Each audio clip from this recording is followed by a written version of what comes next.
Hey, I'm Chris. I live in Las Vegas and I love guitars. And today I'm going to do a quick tutorial, or at least a demonstration on how to use the Roland PR-100. Now, what is the Roland PR-100? It is a digital sequencer, or at least it claims to be, but I like to say it's a MIDI recorder, man. Basically, back in the 1980s, you had maybe a whole bunch of synthesizers on a whole bunch of racks, and you wanted to play them in sequence, or you wanted to record something because you can't play 20 synthesizers at the same time.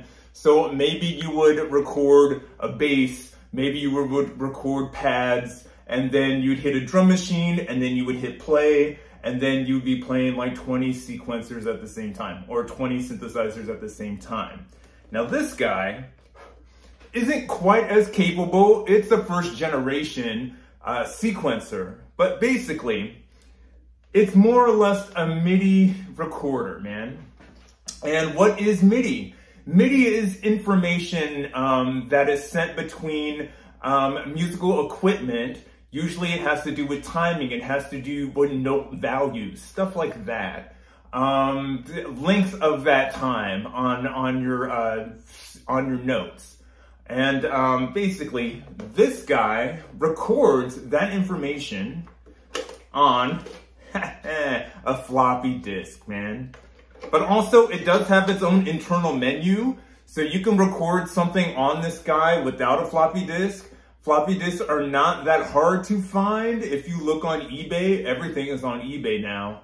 But at the same time, you don't need a floppy disk in order to record off of this. It does have limited memory though. I've recorded whole songs off of this, and I could tell you the features right away. Now, if you look at the button setup, it has everything that you would see on like a regular cassette tape player. Again, this is 1980s technology. So you've got your play, you've got your record, you can combine these things, you can merge, you have two different tracks. I'm gonna do my best to play a bass on the low track on number 1, and then play maybe a small lead on top on number 2, and then we're gonna see if we can't merge them together to do a unified sound.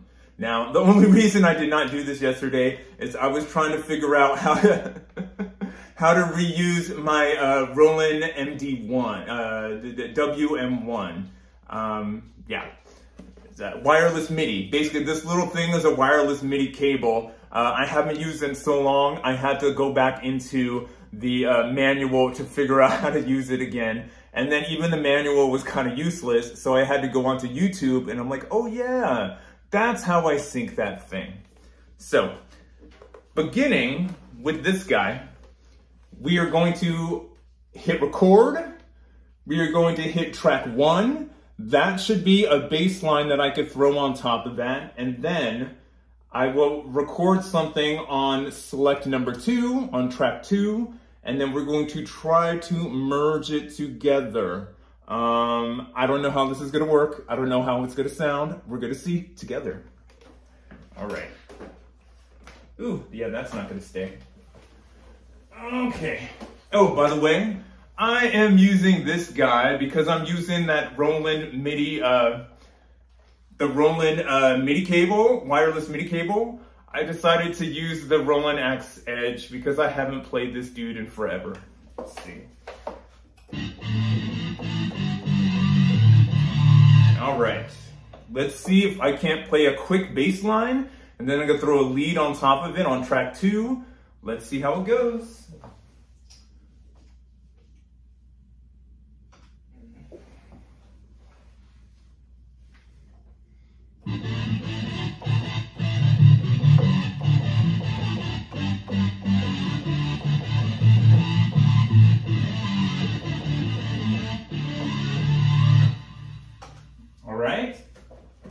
So, basically, I played 7 measures of sound on track 1.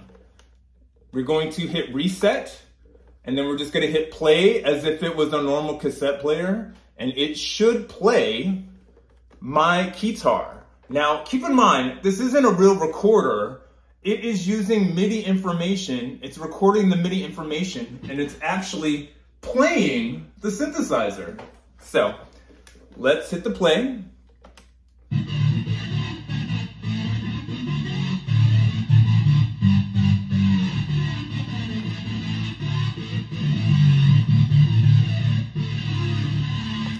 Now, again, you have dials, you have weird buttons on this thing. The markers, A and B, you can mark where you want to have your sequence. So let's say you record an entire song on this guy, but you only want to repeat like maybe the bridge of that song. You could put little markers, both A and B, A at the beginning and B at the end. So we will only like repeat that like little loop, okay? And basically, when you do your commands to delete something or to merge something, you have to hit this execute key, as in it's basically your enter key. As well as this little dial controls tempo. So let's see, it says 120 right now. Let's put it at 130, and then we're gonna replay it so you can hear it a little quicker. Ooh, hold on. Reset.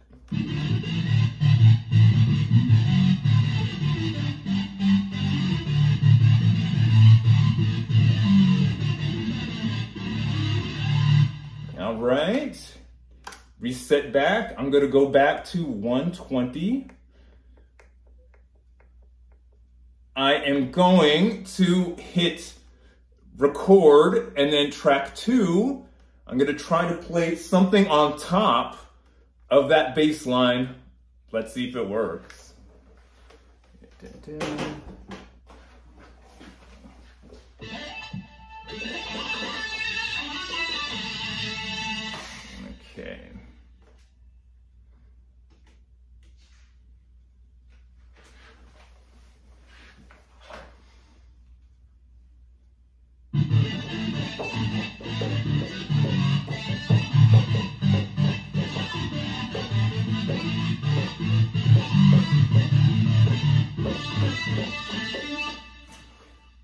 I don't know. Maybe there's too many notes in the bass line. Maybe I should make the bass line simpler. Let's see what it sounds like when I merge them.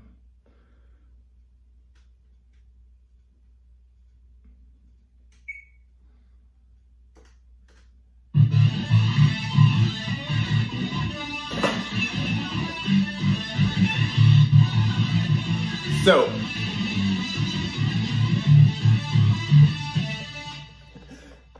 it did merge them. Okay, so this is what I did. I recorded on track 1 and I recorded on track 2.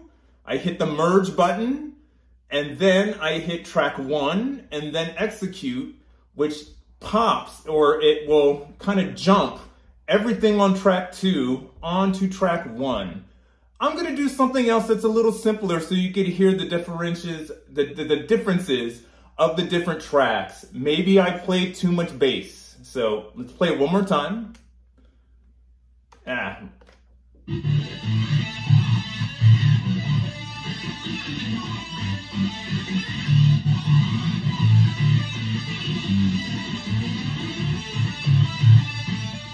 Okay, so reset. I'm going to delete track 1 and then execute. There we go. Now I could start all over. I will play something simple on track 1 and then something a little bit more complicated on track 2. We're gonna merge them and then let's see what it sounds like. So, okay. Record track 1.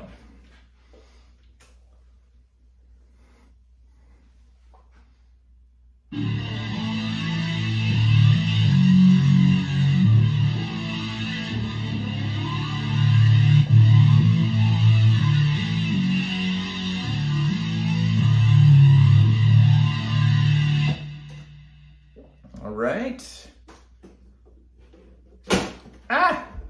Now, let's play it.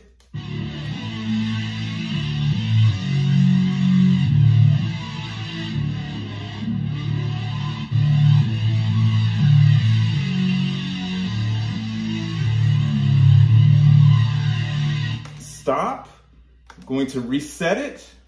I'm going to hit record track 2.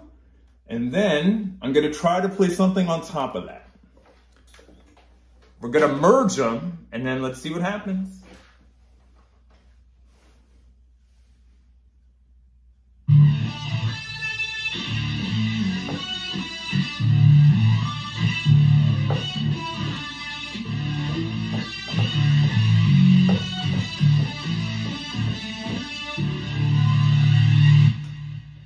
All right, here we go. We're going to reset. We're going to hit merge, and then track 1, and then execute. Now that bumps what I played on track 2 to merge on track 1. So let's hear them both together.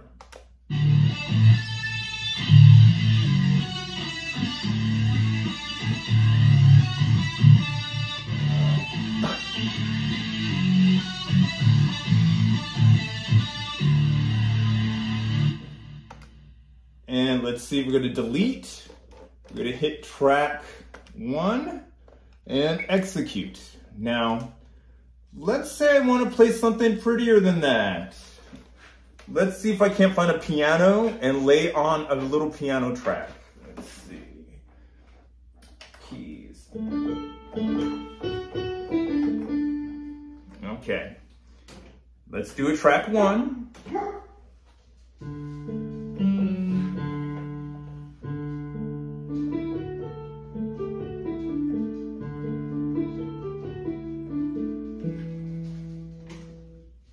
Right? And again, this isn't recorded.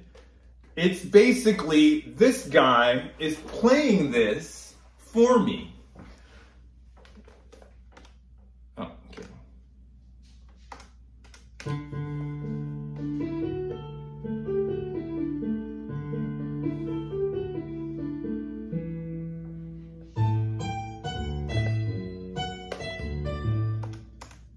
That was interesting. Okay, so I'm gonna do it again.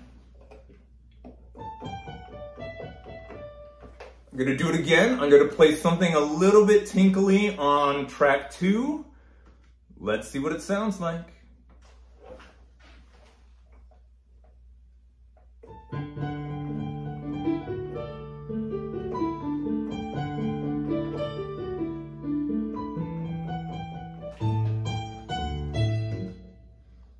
Right?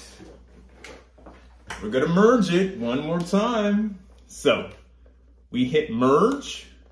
We're gonna hit track 1.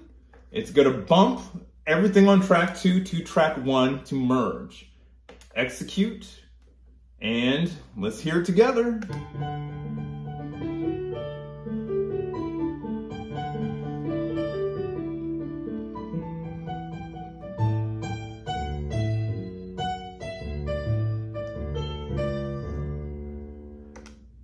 Again, not a masterpiece, but 80s technology, dude.